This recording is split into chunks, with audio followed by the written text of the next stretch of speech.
Hello friends, welcome to our YouTube channel Target Nursing. So in this video we have prepared a quiz for you. ठीक है, हमने आप लोगों के लिए क्विज तैयार करी है जो इमेज बेस्ड क्वेश्चंस की है और इसमें 20 क्वेश्चंस हैं. ठीक है, so we are going to solve it today.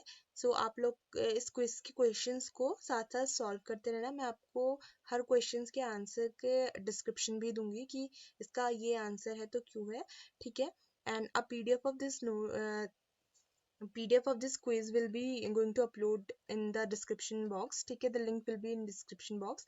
So if you want to download the PDF, the link will be in description box. So हमारी जो यूनिट चल रही थी पहले वाली फीमेल रिप्रोडक्टिव सिस्टम, उसके अभी टॉपिक्स रिमेनिंग है तो वो मैं आपको कंप्लीट करवा दूंगी, नो वरीज. ठीक है, तो अभी हम ये स्टार्ट करते हैं. ठीक, तो हम क्विज स्टार्ट करते हैं.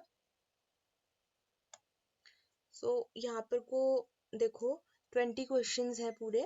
ठीक है, तो फर्स्ट क्वेश्चन जो है हमारा वो क्या है कि identify the instrument given in the picture. ठीक है, तो हमें ये इंस्ट्रूमेंट जो है इसे आइडेंटिफाई करना है. ठीक है, तो ये इंस्ट्रूमेंट आप लोगों ने देखा होगा, इसे हम मेनली जो हमारे जो गायनिकोलॉजिस्ट होते हैं वो यूज़ करते हैं. ठीक है, हॉस्पिटल्स में ये यूज़ होता है. तो इसे हम क्या कहते हैं, इसका राइट आंसर क्या हो सकता है. देखिए इसमें 4 ऑप्शंस है. एक दिया है हेगर्स डायलेटर. ठीक है, एक दिया है यूटेराइन साउंड, सी है इसका यूटेराइन क्यूरेट एंड डी है विजाइनल वॉल रिट्रैक्टर. ठीक है, तो हमें जब सॉल्व करना है तो हमें पता होना चाहिए क्योंकि इंस्ट्रूमेंट जो है हम ओटी में काफ़ी बार देख चुके होते हैं और हमारे जब वाइवाज वगैरह होते हैं, जब वाइवा के प्रैक्टिकल्स वगैरह होते हैं तब भी हमें इंस्ट्रूमेंट्स दिखाए जाते हैं, तो हमें ये पता होना चाहिए. ठीक है, तो इसका जो राइट आंसर है वो है यूटेराइन साउंड. ठीक है, तो मैं उसे यहाँ पर को हाईलाइट कर देती हूँ. देखिए ये जो है ये इंस्ट्रूमेंट क्या है हमारा, यूटेराइन साउंड है. ठीक है, तो जो यूटेराइन साउंड होता है वो किस लिए काम आता है. ठीक है, मतलब उसका मेन काम क्या होता है. जो यूटेराइन साउंड होता है वो हमारा एक गायनेकोलॉजिकल इंस्ट्रूमेंट है. ठीक है, तो गायनेकोलॉजिकल मतलब कि जैसे हमने पहले प्रीवियस वीडियो में पढ़ा था कि गायनेकोलॉजी क्या है, जिसमें हम फीमेल रिप्रोडक्टिव सिस्टम के बारे में स्टडी करते हैं. ठीक है, gynecology is a subject in which we studied about the female reproductive system. ठीक है, सो ये गायनेकोलॉजिकल इंस्ट्रूमेंट है. तो इसमें क्या होता है कि इसको मेनली हम जो यूट्रस की जो लेंथ होती है, ठीक है, लेंथ और जो डायरेक्शन होती है उसको मेजर करने के लिए यूज करते हैं. ठीक है, और जो ये होती है ये these are mainly used to examine the vaginal cavities. ठीक है, ये vaginal cavities को एग्जामिन करने के लिए मेनली यूज होती है और इससे ये पता चलता है कि हाउ डीप द यूट्रस. ठीक है, जो यूट्रस है हमारा वो कितना डीप है, बट मेनली इसका ये है कि ये क्या करती है, मेजर करती है the length and direction of uterus and cervical canal. ठीक है, यूट्रस और सर्वाइकल कैनाल की लेंथ को ये मेजर करती है. ठीक है, जो यूटेराइन साउंड होता है ये करता है length of uterus and cervical canal की जो लेंथ होती है उसको मेजर करती है. ये हमारा क्या है, यूटेराइन साउंड है. ओके, क्लियर हो गया. ये हेगर्स डायलेटर भी नहीं है और ये हमारा जो वो है यूटेराइन क्यूरेट है वो भी नहीं है और जो हमारा यूटेराइन साउंड है इसका करेक्ट आंसर है. ठीक है, वेजाइनल वॉल रिट्रैक्टर भी नहीं है. ये बस इमेज बेस्ड क्वेश्चन है, हमें इनके लिए क्लियर होना है क्योंकि इसे हम रट नहीं सकते जब तक हमें इनके बारे में क्लियर ना हो खुद से. ठीक है, तो देखते हैं नेक्स्ट क्वेश्चन. नेक्स्ट क्वेश्चन है हमारा use of the instrument shown in the picture is. ठीक है, तो ये जो अभी हमने पहला वाला क्वेश्चन देखा, देखिए यूट्राइन साउंड है और सेकंड क्वेश्चन क्या, सेम क्वेश्चन है बट यहाँ पर उसका क्या पूछा हुआ है, यूज पूछा हुआ है. ठीक है, नाउ हम इसके जो ऑप्शन है वो देख लेते हैं. फर्स्ट है to remove the tissue from uterine wall, to dilate the vaginal canal, to measure the length and direction of cervical canal and uterus and D none of the above retractor. तो मैंने आपको first question में बता दिया कि uterine sound किस लिए use होता है.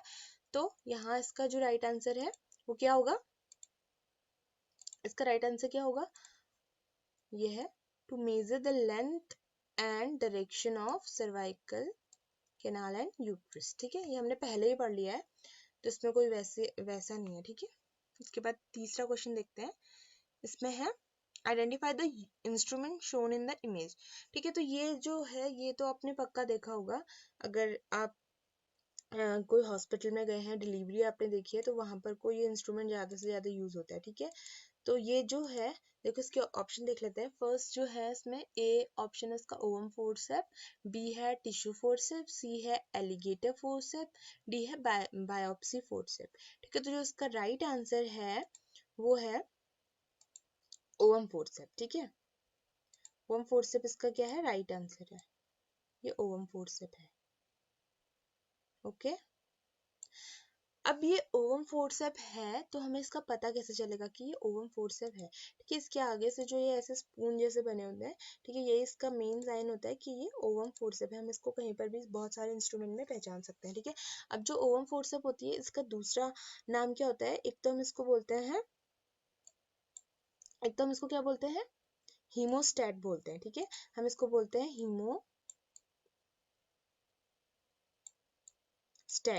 ठीक है। इसका दूसरा नाम होता है हीमोस्टेट, और एक होता है हमारा क्लैंप। इसके दो नाम और होते हैं, ठीक है, हीमोस्टेट एंड क्लैम्प्स, ठीक है। तो ओवम फोर्सेप के नाम से तो ये जाना जाता है, बट इसके दूसरे नाम जो है हीमोस्टेट और क्लैम्प्स है, ठीक है। अब ये मेनली किस लिए यूज होता है, ये क्या है, एक सर्जिकल इंस्ट्रूमेंट है, ठीक है। ये सर्जिकल इंस्ट्रूमेंट है which is used to grab onto things and to move objects from uterine body and when needed, ठीक है। ये क्या करता है, थिंग्स को ग्रैब करने में हेल्प करता है, और इससे हम क्या करते हैं, अबॉर्शन भी इससे परफॉर्म होता है, ठीक है। ओवम फोर्सेप्स से अबॉर्शन जो होता है हमारा वो परफॉर्म होता है, ठीक है। और ये क्या करता है, जो प्लेसेंटल पीसेस वगैरह होते हैं, ठीक है, प्लेसेंटल पीसेस जो होते हैं यूट्रस में अगर रिमेनिंग है तो उनको बाहर निकालने में भी ये हेल्प करता है, ठीक है। एक तो इसका नाम हो गया हीमोस्टेट, और क्लैम्पस का नाम होता है। दूसरा ये किस में यूज होता है, ये किसी थिंग्स को ग्रैब करने में, ठीक है। जब हम कोई सर्जरी, एक इंस्ट्रूमेंट है, ड्यूरिंग सर्जरी किसी थिंग को ग्रैब करने में ये यूज होगा। और दूसरा ये अबॉर्शन में यूज होता है, ठीक है, अबॉर्शन में ये यूज होता है, ठीक है। और जो प्लेसेंटल पीसेस होते हैं यूट्रस में कभी रिमेनिंग रह जाते हैं, तो उसमें जो होता है हमारा ओवम फोर्सेप का यूज होता है, ठीक है। तो इसका जो राइट आंसर है वो मैंने हाईलाइट कर लिया है, तो अब इसको नोट कर लेना है, ठीक है। उसके जो दूसरे नाम है हीमोस्टेट, और जो वो है क्लैंप है, उसको भी नोट कर लेना है, ठीक है, वो भी बहुत इंपॉर्टेंट है, ठीक है। अब चलते हैं अपने नेक्स्ट क्वेश्चन पे। ये है identify the instrument shown in the image, ठीक है, दिस इमेज। तो उसके ऑप्शन है हेगल्स डायलेटर, बी है यूटेराइन क्यूरेट, ठीक है, और सी है यूटेराइन साउंड, एंड डी है हमारा Sims anterior vaginal wall retractor. तो यूटेराइन साउंड तो हमने पहले ही देख लिया फर्स्ट वाले क्वेश्चन में, तो ये तो नहीं है, ठीक है। तो ये क्या है, इसका जो राइट आंसर है हमारा वो है सिम्स एंटीरियर, ये वाला जो है, ठीक है, Sims anterior vaginal wall retractor इसका राइट आंसर है, ठीक है। इसका राइट आंसर क्या है, Sims anterior vaginal wall retractor, ठीक है। इसको मैं हाईलाइट कर देती हूँ। तो ये जो है सिम्स वेजाइनल वॉल रिट्रैक्टर इसका नाम है, ठीक है। अब जो है हमें ये कैसे पता चलेगा, ये Sims anterior vaginal wall retractor है, ठीक है। तो इसमें क्या होता है हमारा, मेनली इसके दो ब्लंट एंड होते हैं, ठीक है। इसके क्या होते हैं, दो ब्लंट एंड होते हैं, एक ये और एक ये, ठीक है। टू ब्लंट एंड होते हैं इसके, ठीक है। और हम इसको यूज किसके साथ करते हैं, हम इसको सिम्स स्पेक्यूलम के साथ यूज करते हैं, ठीक है। इसका जो यूज होता है वो सिम्स स्पेक्यूलम के साथ इसका हम यूज करते हैं, ठीक है। किसका, Sims anterior vaginal wall retractor का, ठीक है। और ये क्या करते हैं, इसका मेन काम जो होता है वो क्या होता है, ये विजुअलाइजेशन करता है हमारा सर्विक्स एंड वेजाइना का। इससे हम क्या करते हैं, विजुअलाइजेशन करते हैं, सिम्स स्पेक्यूलम के साथ हम इसको यूज करेंगे, और क्या करेंगे, सर्विक्स और वेजाइना का, सर्विक्स एंड वेजाइना का हम क्या करेंगे, विजुअलाइजेशन करेंगे through Sims anterior vaginal wall retractor, ठीक है। सो ये क्लियर कर लो, ठीक है। वैसे हम सिम्स स्पेक्यूलम के साथ यूज करेंगे, इसके टू ब्लंट एंड होते हैं, ठीक। चलिए अब हम चलते हैं अपने नेक्स्ट पे। ये है हमारा identify the instrument shown in the image. अब ये वाली इमेज को हमें आइडेंटिफाई करना है, ठीक है। तो इसके ऑप्शन है हमारे Hegar's dilator, vaginal wall retractor, C है हमारा Sims uterine sound and D है हमारा सिम्स यूटेराइन क्यूरेट, ठीक है। तो इसका जो राइट आंसर है हमारा, फिफ्थ का जो राइट आंसर है हमारा वो है डी, ठीक है। वो क्या है? डी, ठीक है। इसका जो राइट आंसर है वो हमारा D, sorry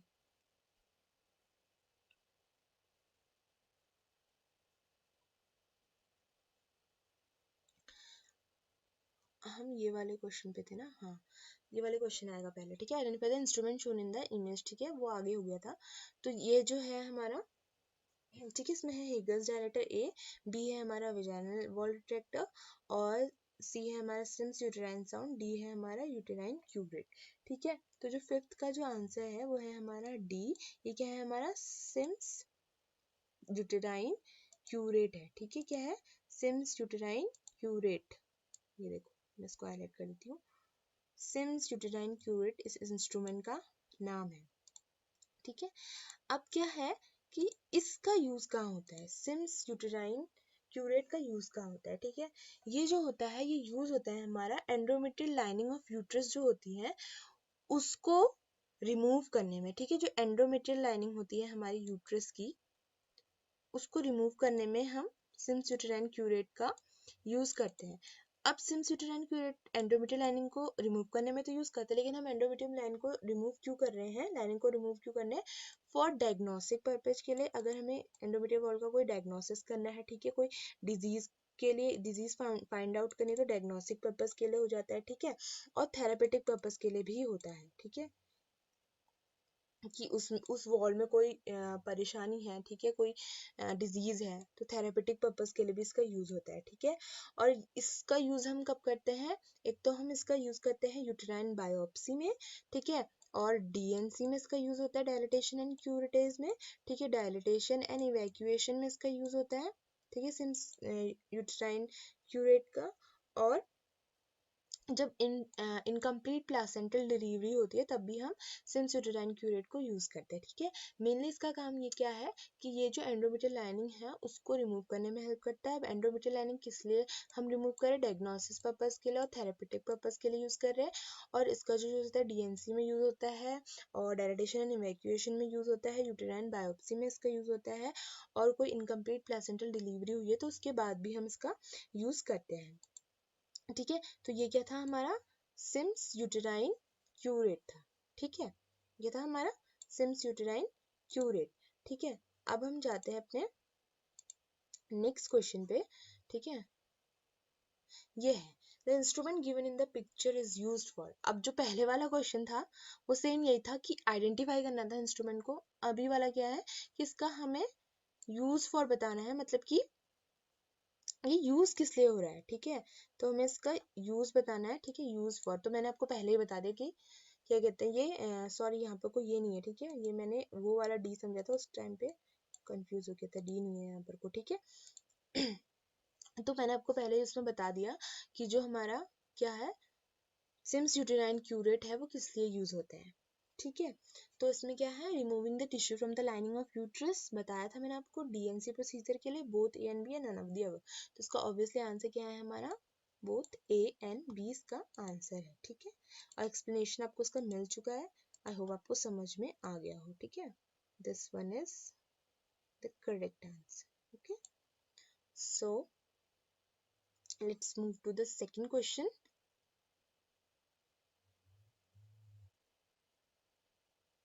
identify the instrument given in the picture. अभी इसमें हमें क्या दिया हुआ है? Identify the instrument given in the picture, ठीक है। इस इंस्ट्रूमेंट को हमें आइडेंटिफाई करना है। इसके ऑप्शन है हेगर्स डायलेटर, बी है यूटेराइन साउंड, सी है यूटेराइन क्यूरेट, डी है हमारा आईयूसीडी रिमूविंग हुक, ठीक है। तो हमें पता है, हमने पढ़ लिया हेगर डायलेटर के बारे में पढ़ लिया, ठीक है, हेगर डायलेटर्स के बारे में भी पढ़ लिया हमने, ठीक। और यूटेराइन साउंड भी हमें पता चल गई, ठीक है। यूटेराइन क्यूरेट के बारे में भी पता चला हमें। ये तीन ऑप्शन तो हो ही नहीं सकते क्योंकि हमने इन तीनों के बारे में पहले ही पढ़ चुका है, ठीक है, हम इन तीनों के बारे में पहले से पढ़ चुके हैं। तो जो इसका राइट आंसर है वो क्या है, आईयूसीडी रिमूविंग हुक, ठीक है। तो ये क्या होती है हमारी आईयूसीडी रिमूविंग हुक होती है। जैसा आप देख सकते हो यहाँ पर को इसमें क्या बना हुआ है, एक हुक बना हुआ है, ठीक है। तो ये क्या है हमारा, ये देखो हुक बना हुआ है ना, इसको जूम भी कर रखा है इन लोगों ने। तो देखो हुक बना हुआ है ऐसे, तो ये क्या है हमारा, और ये हुक, और ये तीन तो हम पहले ही पढ़ चुके हैं। हेगल्स डायलेटर हमने फर्स्ट क्वेश्चन में पढ़ लिया था, सॉरी यूटेराइन साउंड हमने फर्स्ट क्वेश्चन में पढ़ लिया था, हेगल्स डायलेटर भी पढ़ लिया था, यूटेराइन क्यूरेट था हम अभी अभी पढ़ा है, ठीक है, इससे पहले वाले क्वेश्चन में। तो ये क्या हो सकता है हमारा, आईयूसीडी रिमूविंग हुक, हुक भी है इसमें। आईयूसीडी मतलब कि इंट्रायूटेराइन कॉन्ट्रासेप्टिव डिवाइस, ठीक है, जो कॉपर्टी वगैरह लगती है उसका रिमूविंग हुक होता है, ठीक है। तो इसका राइट आंसर क्या है हमारा, आईयूसीडी रिमूविंग हुक इसका राइट आंसर है, ठीक है। इसको हाईलाइट कर देती हूँ इससे, ठीक। चलिए अब अपने नेक्स्ट क्वेश्चन पे चलते हैं। यहाँ तक हमें सब क्लियर हो चुका है, ठीक है। अब आता है identify the equipment given in the picture, ठीक है। ये तो सबने देखा है भाई, ठीक है। तो ए है हमारा चेस्ट रेनिस ट्यूब क्लैम्प, बी है अम्बिलिकल कॉर्ड क्लैम्प, सी है हीमोस्टैटिक क्लैम्प एंड बी है स्टैंडिंग स्टैंड स्काई क्लैम्प, ठीक है। तो इसका तो राइट आंसर सबको पता होगा, ये है हमारा अम्बिलिकल कॉर्ड क्लैम्प। क्या है ये हमारा अम्बिलिकल कॉर्ड क्लैम्प, ठीक है, ये है हमारा राइट आंसर। अब जो अम्बिलिकल कॉर्ड क्लैम्प होती है हमारी, ठीक है, वो कैसे लगती है, जो अम्बिलिकल कॉर्ड क्लैम्प होती है ये एक मेडिकल डिवाइस होता है, ठीक है। ये क्या करता है, कॉर्ड को होल्ड करके रखता है, हमारे कॉर्ड को जो क्या करता है, ये होल्ड करके रखता है, कॉर्ड को होल्ड करके रखता है, ठीक है, होल्ड करके रखता है। और क्या कहते हैं, ये क्या करता है, जो क्लैंप होती है वो स्टे रहती है हमारे सेवरल डेज तक, बेबी के जो अम्बिलिकल कॉर्ड होती है वहां पर को स्टे रहती है, ठीक है, सेवरल डेज तक, और बेबी के साथ अटैच रहती है, ठीक है। ये हमारी अम्बिलिकल कॉर्ड हो गया इसका राइट आंसर, ठीक है, ये तो सबको पता ही होगा आई गेस, ठीक। चलिए अब नेक्स्ट क्वेश्चन पे चलते हैं अपने।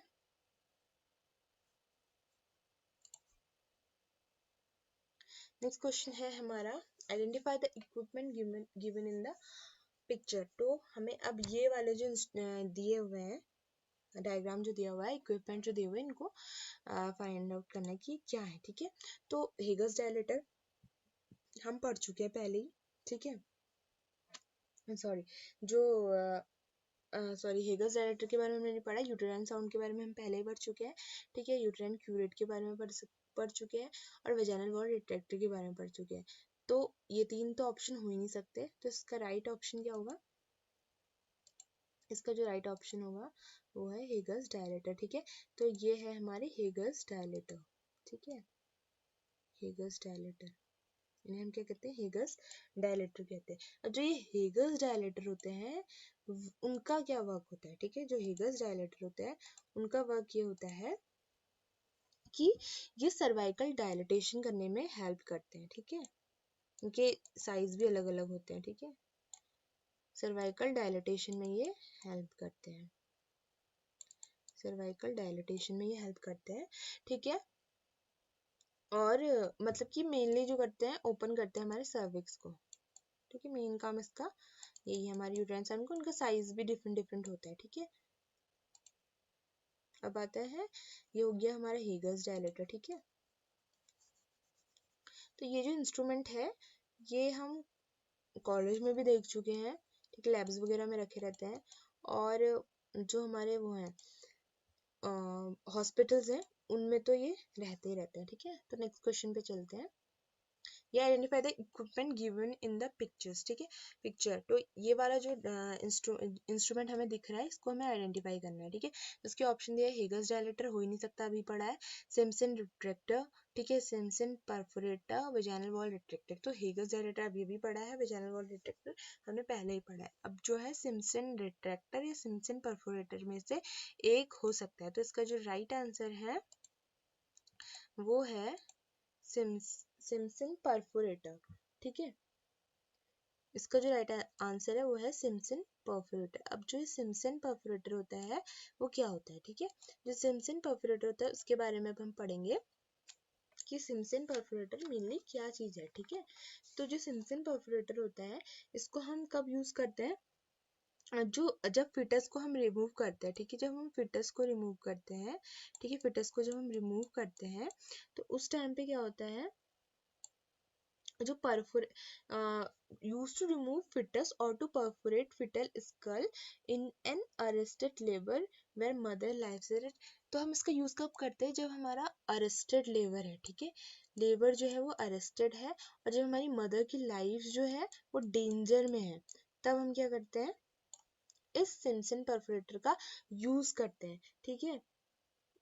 अगर कोई परफोरेट यूट्रस सॉरी फिटस है, या फिर जो है हमारा यूज टू रिमूव फिटस को रिमूव करने के लिए, या फिर कोई परफोरेट फिटस है, ठीक है, मतलब कि कुछ पीसेस हैं या फिर वैसे, ठीक है, तो उसको रिमूव करने के लिए हम सिम्पसन परफोरेटर का यूज करते हैं, ठीक है। जब हमारे क्या कहते हैं, मदर जो हमारा लेबर होता है वो अरेस्टेड होता है और मदर की जो लाइफ होती है वो डेंजर में होती है, ठीक है, तब हम सिम्पसन परफोरेटर का यूज करते हैं। Okay, so next move to the next move to the next question. This is identify the equipment given in the picture, ठीक है, जो ये इक्विपमेंट हमें दिया हुआ है यहाँ पर को हमें से आइडेंटिफाई करना है, ठीक है। तो जैसे मैं बताया इसमें क्या दिया हुआ है, हमें ऑप्शन है A metal cup ventouse, B silicon cup ventouse, C soft cup ventouse and D rubber cup ventouse. अब जो वेंटोस होता है, वेंटोस क्या होता है, वेंटोस हमारी जो होती है वैक्यूम, वेंटोस को हम क्या कहते हैं, वैक्यूम एक्सट्रैक्टर भी कहते हैं, जिससे हम बेबी की डिलीवरी कराते हैं, ठीक है। तो इसी वैक्यूम के आगे कोई मेटल का लगा होता है, ठीक है, एक्सट्रैक्टर जो होता है वो क्या करता है हमारा, कोई मेटल का होता है, कोई सिलिकॉन में होता है, कोई रबर होता है, कोई सॉफ्ट कप होता है, ठीक है। तो अभी हमें इसमें बोला है कि for the equipment given in the picture, so हम we can see it clearly that it is made up of metal, okay, we can see it ना, that it is made up of metal, ये metal से बना हुआ है। so इसका जो right answer है वो क्या होगा, होगा हमारा मेटल कप वेंटोस, ठीक है। This will be the right answer of this question, ठीक है। हम देख सकते हैं क्योंकि यहाँ पर कोई मेटल का है, ठीक है। तो उसके बाद आता है हमारा कि जो हमारा वेंटोज होता है इसके काम क्या होता है मेनली, ठीक है। ये जो होता है बेबी के हेड को सक्शन करने में हेल्प करता है, ठीक है। जब हमारी कोई अरेस्टेड डिलीवरी होती है, ठीक है, या फिर कोई कॉम्प्लिकेशन होता है डिलीवरी में, जब हमें क्या करना पड़ता है कि वैक्यूम एक्सट्रैक्टर का यूज़ करना पड़ता है, वेंटोज डिलीवरी को परफॉर्म करना पड़ता है। तो उस टाइम पे हम ये करते हैं, बेबी के हेड से अटैच करते हैं, हम इसे बेबी के हेड से अटैच करेंगे इसको, देखो इसको, ठीक है।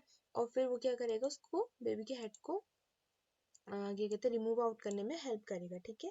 और जब जो ये मेटल कप होता है बेबी के हेड से अटैच्ड होता है, तो ये बहुत फर्मली, मतलब कि बहुत अच्छे से सॉफ्टली तरीके से अटैच होता है, तो उसके जो हेड है उसको ज़्यादा उसको कोई हार्म नहीं पहुंचाता है। हालांकि इससे जो है हो सकती है गलतियां, ठीक है। तो क्या होता है कि बेबी को हार्म हो सकता है, लेकिन मेनली जो है बना ऐसा होता है कि इससे बेबी को कोई हार्म नहीं होता है, ठीक है।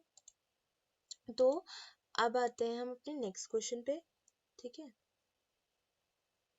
Next question is identify the equipment given in the picture. अब तो ये इक्विपमेंट हमें पता करना है, ठीक है। तो हमने इसके ऑप्शन है metal cup ventouse, silicone cup ventouse, C Bird's cup, B Malmstrom cup, ठीक है। तो अभी हमने पढ़ा मेटल कप पेंटोस, तो ये हो नहीं सकता, ठीक है। तो ये क्या है हमारा, ये है हमारा सिलिकॉन कप पेंटोस, ठीक है। इसे हम इसका राइट आंसर क्या है हमारा, सिलिकॉन कप पेंटोस, ये वाला जो है इसका राइट आंसर है, ठीक है। इसको हाईलाइट कर देती हूँ मैं, ठीक, ये है इसका right answer, silicon cup pentose. जो पहला वाला था वो मेटल कप पेंटोस था, ये सिलिकॉन कप पेंटोस है, ठीक है। Now next to the move to the next question, diagnose the condition shown in the photograph, ठीक है। जो ये फोटोग्राफ हमें दिख रही है इसमें हमें कंडीशन को आइडेंटिफाई करना है, ठीक है। तो ऑप्शन ए है crack nipple, B papilloma of nipple, C inverted nipple, D retention cyst of gland of Montgomery, ठीक है। तो हम देख सकते हैं यहाँ पर जो निप्पल जो होते हैं मेनली वो क्या होते हैं, बल्ज अप होते हैं, ठीक है, इन्वर्टेड नहीं होते, ठीक है, ऊपर को होते हैं। तो बट इसमें क्या है, जो निप्पल है वो इन्वर्टेड दिख रहा है, क्रैक तो दिख नहीं रहा है, और पेपिलोमा भी कहीं पर दिख नहीं रहा है इसका, ठीक है, और मेंटिको-मेरी तो ये वाला पार्ट होता है, ठीक है। बट यहाँ पर कोई एबनॉर्मेलिटी ये वाले पार्ट में है, तो इसका जो राइट आंसर होगा वो क्या होगा, इन्वर्टेड निप्पल, ठीक है। इसका राइट आंसर है हमारा इन्वर्टेड निप्पल, ठीक है। Then move to the next question, identify the uterine anomaly shown in the photograph, ठीक है। तो फर्स्ट ऑप्शन है डायडिफेलिक, बी है आर्क्यूरेट, ठीक है, ये सब यूट्रस के एबनॉर्मेलिटीज हैं। सी है यूनिकॉर्निएट, बी है बाइकॉर्निएट यूनिकॉर्निएट सेप्टेड यूट्रस आपने सुना होगा, तो वही है। तो इसमें भी हमें बताना है कि ये जो है ये कौन सा वाला यूट्रस है, ठीक है। तो इसका जो राइट आंसर है वो है हमारा बाइकॉर्निएट यूट्रस, ठीक है। बाइकॉर्निएट में क्या होता है कि जो हमारा यूट्रस होता है मेनली, ठीक है, जो हमारा यूट्रस होता है बाइकॉर्निएट में वो कैसा हो जाता है, हार्ट शेप का हो जाता है। You can see it here that it is a heart shape like that, ठीक है। तो बाइकॉर्निएट में जो हार्ट होगा, जो हमारा सॉरी यूट्रस होगा वो हार्ट शेप का हो जाता है, ठीक है। इसमें क्या होता है कि जो टू कैविटीज होती है हमारी, ठीक है, वो क्या करती है, इसमें टू कैविटीज फॉर्म हो जाती है। और मेनली जो हमारा नॉर्मल यूट्रस होता है उसमें, नॉर्मल यूट्रस हमारा ऐसे होता है, ठीक है। अब इसमें से रफली डायग्राम बनेगा, ऐसे ऐसे करके होता है ना यूट्रस हमारा नॉर्मल, ठीक है। बट यहाँ पर को क्या है, यहाँ से इसके पार्ट ऐसे हो गए, तो इसमें क्या बन गई है, टू कैविटीज बन गई है, मेनली एक ही होती है, ठीक है। और ये हार्ट शेप का हो गया, तो इसे हम क्या कहते हैं, बाइकॉर्निएट यूट्रस कहते हैं, ठीक है। Then move to the next question, ठीक है। Identify the procedure shown in the image that is usually done in labour room, ठीक है, इसे हम लेबर रूम में करते हैं। तो ये देखा होगा आपने, ठीक है। इसका एक जो है कलर डॉपलर, बी है एमिनियोसेंटेसिस, सी है एनएसटी, डी है ईएमजी, ठीक है। तो ये इसका जो राइट आंसर है वो क्या है हमारा, वो है हमारा एनएसटी, नॉन स्ट्रेस टेस्ट, ठीक है। एनएसटी क्या होता है हमारा, नॉन स्ट्रेस टेस्ट होता है, ठीक है। ये क्या होता है, एक स्क्रीनिंग टेस्ट होता है जो प्रेगनेंसी में हम यूज करते हैं फिटल के स्टेटस को चेक करने के लिए, ठीक है। फिटल की जो हार्ट रेट है उसको चेक करने के लिए हम इसका यूज करते हैं, ठीक है। फिटल की हार्ट रेट और उसकी रिस्पॉन्सिवनेस, फिटल हार्ट रेट को सुनने के लिए और इसकी जो रिस्पॉन्सिवनेस है फिटल की उसको चेक करने के लिए हम यूज करते हैं एनएसटी का, ठीक है, नॉन स्ट्रेस टेस्ट, ठीक है। Now next question, identify the instrument, ठीक है। तो ये कौन सा इंस्ट्रूमेंट है हमारा, इसको हमें आइडेंटिफाई करना है, ठीक है। So first is Allis forcep, B artery forcep, C episiotomy scissor, D is surgery का सीजर। जिसका राइट आंसर है वो है हमारा, क्या होगा इसका राइट आंसर, एपिजियोटमी सीजर। और इस एपिजियोटमी सीजर का हम कहाँ पे यूज करते हैं, जब हम एपिजियोटमी लगाते हैं, ठीक है। एपिजियोटमी क्या होती है, एक इंसिजन मेड होता है हमारे पेरिनियम पे, ठीक है, ड्यूरिंग द डिलीवरी, ठीक। एपिजियोटमी सीजर है ये हमारी। Move to the next question, look at the image below the and identify the grip, ठीक है। तो हमारी ग्रिप होती है कुछ एंटीनेटल पीरियड में ग्रिप का यूज किया जाता है। तो फर्स्ट है हमारी ग्रिप, वो क्या है, पेल्विक ग्रिप, बी ऑप्शन दिया है एब्डोमिनल ग्रिप, सी फंडल ग्रिप और डी एम्ब्लाइकल ग्रिप, ठीक है। तो जो इसमें होता है ये जो इसका जो राइट आंसर है वो क्या है, देखो फंडस पे हाथ है, ठीक है। जो जो एग्जामिनर कर रहा है वो क्या है, फंडस पे इसके हैंड है, तो ये हमारी फंडल ग्रिप। अब जो फंडल ग्रिप होती है, इसका राइट आंसर फंडल ग्रिप है, ठीक है। जो फंडल ग्रिप होती है वो मेनली किस लिए यूज होती है, ठीक है, फिटल की जो प्रेजेंटेशन होती है, ठीक है, फिटल की जो प्रेजेंटेशन होती है, जो प्रेजेंटेशन होती है फिटस की, उसको फाइंड आउट करने के लिए, अदर बेबी हमारा क्या है, उसकी क्या है, ब्रीच प्रेजेंटेशन तो नहीं है, और क्या कहते हैं वर्टेक्स पोजीशन है, ब्रीज प्रेजेंटेशन है, वो सब चेक करने के लिए हम इसकी फंडल ग्रिप करते हैं। इसमें क्या होता है कि जो एग्जामिनर होता है उसकी जो एक हाथ वन हैंड फिंगर्स जो होती है दूसरे हैंड की जो फिंगर्स होती है उनको फेस करती है, ठीक है। ऐसे करके हम फंडस पे इसको प्लेस करते हैं और हम फिर आइडेंटिफाई करते हैं फिटस की प्रेजेंटेशन को और फंडस के लेवल को, ठीक है। फंडस के लेवल को भी हम इसमें आइडेंटिफाई करते हैं और जो हमारा विडल की पोजीशन है उसको भी हम आइडेंटिफाई करते हैं थ्रू फंडल ग्रिप, ठीक है। Now move to the next question, what is the presentation shown in the picture, ठीक है। तो ये बताया कि इसमें कौन सी प्रेजेंटेशन है, ठीक है। तो फर्स्ट क्वेश्चन है ए है एलोपी, ठीक है, लेफ्ट ऑसिपिटो पोस्टीरियर, बी है लेफ्ट ऑसिपिटो एंटीरियर, सी है ROP right occipito posterior, D है राइट ऑसिपिटो एंटीरियर, ठीक है। तो जो इसका राइट आंसर है वो क्या है, क्या होगा इसका राइट आंसर, कैसा लग रहा है बेबी, कौन सी पोजीशन पे लग रहा है, राइट साइड को है, ठीक है। इसकी जो राइट आंसर है वो क्या है हमारा राइट ऑसिपिटो एंटीरियर, ठीक है। जो नॉर्मल पोजीशन होती है बेबी की वो क्या होती है, क्या होती है नॉर्मल पोजीशन, वो होती है हमारी LOA, लेफ्ट ऑसिपिटो एंटीरियर जो होती है वो नॉर्मल पोजीशन होती है, ठीक है। नॉर्मल पोजीशन होती है बेबी की। अब ये ROA में क्या होता है, ROA में क्या होता है कि जो बेबी जो होता है the back of baby is more on the mother side, जो बैक होती है बेबी की वो क्या होती है मदर की साइड को ज्यादा होती है, ठीक है। एंड और जो उसका मदर्स की राइट साइड मतलब जो उसकी बैक होती है वो मदर की राइट साइड को होती है, ठीक है। The back of the baby is more on the mother's right and then her left side, ठीक है। मतलब कि जो बेबी का जो बैक होगा वो मदर की राइट साइड पे होगा ज्यादा, ठीक है। देख लो ना यहाँ पर को, ठीक है। ROA में ये होता है, ठीक है, left sorry right occipito anterior, ठीक है। तो ये क्लियर हो गया। Now move to the next question, ठीक है। अब इसमें क्वेश्चन है हमारे पास nervous part of structure shown in photograph, nervous part जो ये नर्वस पार्ट है इसे क्या कहते हैं, ठीक है। तो हमने यूट्रस के बारे में पढ़ा था पहले, तो हमने उसके पार्ट भी पढ़े थे। और फिर ये क्या है हमारी फेलोपियन ट्यूब है, तो फेलोपियन ट्यूब के पार्ट भी हमने पढ़े थे। तो इन्फेंडिबुलम इंटरस्टिशियम इस्थेमस है, ये एम्पुला है। उसका राइट आंसर क्या है इंटरस्टिटियम, जिसे हम इंटरस्टिशियल भी कहते हैं, ठीक है।